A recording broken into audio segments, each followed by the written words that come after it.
Welcome to my channel.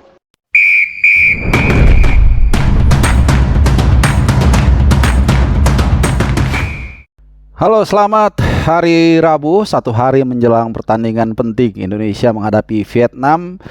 Kita akan terus membahas persiapan dari tim nasional Merah Putih menjelang laga krusial kualifikasi Piala Dunia 2026 dari grup F, di mana hari Kamis atau besok ya kita akan menjamu Vietnam di Gelora Bung Karno besok jam 20.30 waktu Indonesia Barat ya, dan gua akan hadir di sana, tapi kali ini dari tribun penonton. Nah, saat ini gue rekam, ini jam 4:05 sore waktu Indonesia Barat. Jadi baru aja berlangsung konferensi pers yang ya berlangsung di Senayan ya.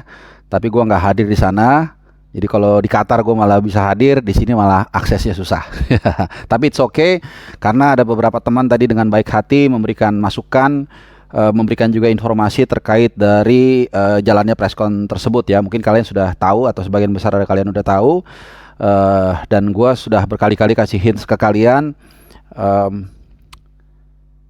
Pemain yang mendampingi pelatih itu berarti kemungkinan besar main. Dalam hal ini Sandy Walsh ya, walaupun tidak pasti tapi biasanya seperti itu, dan itu ditentukan oleh pelatih ya. Ketika gue berbicara dengan salah seorang asisten pelatih Sintayong, memang pemilihan itu kadang-kadang tergantung situasional gitu. Jadi misalnya dia merasa pemain ini lagi disorot, misalnya penampilannya kurang, nah mungkin ini kesempatan dia untuk lebih percaya diri, seperti itu ya. Atau macam-macam lah, dari communication skillnya dan segala macam, itu banyak alasan, sangat tergantung dari pelatih itu. Nah kemarin Sandy Walsh yang memang di latihan perdana tidak datang atau belum datang, kemarin mendampingi Sintayong ya, dan dari pengalaman gue ketika di Qatar, 2-3 kali gue mewawancarai dia secara langsung doorstop, ini memang pemain yang communication skillnya sangat bagus. Bukan hanya soal Inggrisnya bagus, kalau Inggrisnya bagus anak Jaksel juga bagus-bagus,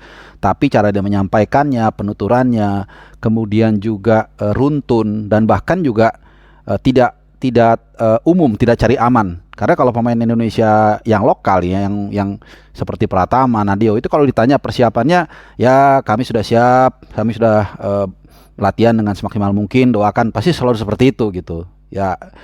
Tapi kalau dia enggak, dia menuturkan situasinya dengan baik ya, tapi juga nggak terlalu berlebihan. Dan ini yang mungkin menjadi PR dari para pemain Indonesia pada umumnya. Oke, kita langsung ke materi. Itu sedikit aja sharing pengalaman dari setiap preskon yang gue ikutin ya. Jadi di edisi kali ini gue belum akan membahas line up atau susunan pemain, walaupun gue sudah mulai meracik ya. Kita juga mungkin sama-sama sudah mulai menerka-nerka, tapi itu nanti aja, video nanti yang terakhir sebelum Indonesia main. Di situ nanti gue akan memberikan preview terakhir terkait susunan pemain, taktik, dan strategi. Ini ada kaitannya juga dengan 5 pertandingan uji coba yang dilakukan, tapi kita nggak akan bahas di sana. Tapi kita bahas situasi dari tim nasional Indonesia yang perkembangannya terus mengalami dinamika yang sangat luar biasa dalam beberapa hari terakhir ya. Pertama, kita sudah menjalani latihan kemarin hari Senin, Selasa juga, dan hari ini rencananya akan kembali digelar latihan. Nah ini informasi sekali lagi A1 dari orang dalam timnas. Dia mengatakan Vietnam latihan nanti malam itu jam 19 di lapangan A. Di lapangan A itu lapangan ABC ya, yang di dekat lapangan rugby kalau kalian tahu, di Senayan. Kemudian Indonesia 19.30, selang setengah jam tapi di Stadion Madia, karena selama ini kita selalu bermain di Stadion Madia. Nah mungkin dari situ kita sedikit mungkin bisa lihat ya siapa-siapa aja yang akan dimainkan ya. Ini sedikit ya, gue sebelum nanti benar-benar ada satu video gue akan mereview atau preview soal susunan pemain. Salah satu aja gue kasih hints ya, yang paling menarik atau yang ditunggu-tunggu adalah penampilan dari Jai Itzes, karena di latihan itu, dari sesi latihan itu, kita bisa melihat lah kira-kira seperti apa nanti susunan pemain, lalu seperti apa peran pemain tersebut. Nah, Jai Itzes itu kelihatan latihan sangat serius. Jadi memang kemungkinan besar dia akan ditampilkan menggantikan dia menggantikan Jordi Amat, sebenarnya paling pas posisinya, yang memang dipastikan tidak bisa absen. Sekedar informasi aja, ada beberapa pemain dari kita yang absen, yaitu Jordi Amat tadi udah gue sebut, kemudian Elkan Bagot. Tapi menurut gue Elkan Bagot kita nggak terlalu berpengaruh ya, karena di beberapa laga terakhir dia juga menurut gue kurang fit in, bahasanya itu aja dengan permainan tim nasional kita. Asnawi Mangkualam akumulasi kartu karena dia dapat di pertandingan terakhir ya menghadapi Australia di Piala Asia kemarin di Qatar, ya kan. Terus kemudian Sian Patinama memang cedera dan juga Yance Sayuri. Tapi dua nama terakhir, terutama Yance Sayuri kan nggak inti ya. Jadi sempat tertukar dengan Yakob Sayuri. Yakob Sayuri nggak ada masalah. Jadi bisa tampil di pertandingan nanti dan kemungkinan atau hampir pasti akan mengisi sisi kanan winger Indonesia. Nah, kemudian apa lagi? Sebelum nanti kita ke Vietnam ya. Soal kapten. Nah, ini menarik ya. Nanti by the way nanti kita ada kuis nih. Nah, gue lupa ngasih tau kalian di awal ya. Jadi kalau kalian yang cuma nonton di awal nggak akan tahu. Nanti ada kuis. Ada kuis hadiahnya ini. Gue tutup ini ya. Kode apa? Ininya gue tutup barcode-nya. Ini gue beli kelebihan 1 tiket. Nah, baik kan gue kan? Jadi gue nggak cari duit di sini teman-teman ya. Ini tiketnya di West 10 Garuda West. Jadi ini yang harganya ya, yang harga nggak usah gue sebut lah, intinya West End kalian tahu yang samping VIP. Gue kelebihan 1 tiket dan gue akan kasih ke kalian seperti apa, tapi pertanyaannya atau kuisnya nanti di belakang. Kita balik lagi ke perbincangan materi. Jadi soal kapten ini penting juga karena Asnawi nggak bisa main karena akumulasi kartu, kemudian juga Jordi Amat sebagai vice captain atau wakil kapten juga cedera nggak bisa main. Third captain Rizky Ridho juga kelihatannya nggak akan jadi tim inti karena performa dia kurang ciamik dalam beberapa laga terakhir di timnas. Maka di luar ini akan dipilih menjadi kapten. Berkali-kali gue udah bilang ketika gue meliputi Piala Asia kemarin, Sandy Walsh ini adalah future captain. Ya mungkin, tapi karena dia newest on the block mungkin masih ngantri dulu lah dengan Akamsi yang udah lebih dulu menghuni timnas seperti Asnawi, Jordi Amat dan seterusnya. Nah, kemungkinan besar, dan tadi yang gue bilang tadi dengan dia menemani Sintayong di presscon kemarin, kemungkinan besar dia akan jadi kapten. Ini penting karena gue lihat sosoknya ini orangnya sangat humble, kemudian percaya diri, tapi juga punya leadership yang cukup baik lah dari gestur yang gue lihat ya. Gue tentu nggak kenal secara dekat, tapi kan kita bisa lihat dari karakter orang dari luar sedikit banyak ya. Jadi kita akan lihat benar nggak nih. Bukan info A1 kalau ini analisa ya. Dia akan menjadi kapten di pertandingan besok. Ini penting teman-teman ya. Karena kapten adalah penyambung suara dari pelatih dan dari pelatih ke pemain ya. Oke, itu kita lihat siapa kaptennya besok. Kemudian dari Vietnam sendiri. Nah, ini yang menarik teman-teman ya. Ini gue tadi sempat catat. Vietnam itu datang, jadi gini, ini adalah kesempatan kita untuk bisa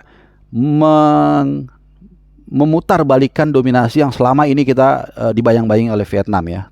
Oke, kemarin kita Piala Asia memang berhasil akhirnya mengalahkan mereka setelah mungkin sekitar 7 tahun ya, 7 tahun lebih kita tapi belum selesai di sini nih. Artinya orang bisa aja mengatakan itu hanya occasionally. Nah, ini kesempatan kita untuk mengalahkan mereka. Kenapa? Karena Vietnam sendiri yang kemarin juga melakukan presscon itu juga akan ditinggal oleh beberapa pemain ya. Kebetulan ini diafirmasi oleh temen gua yang wartawan Vietnam, gue lupa namanya. Yang waktu itu kalau kalian ingat ada videonya, gua ngobrol sama dia. Nah, dia mengatakan memang betul 5 nama tersebut.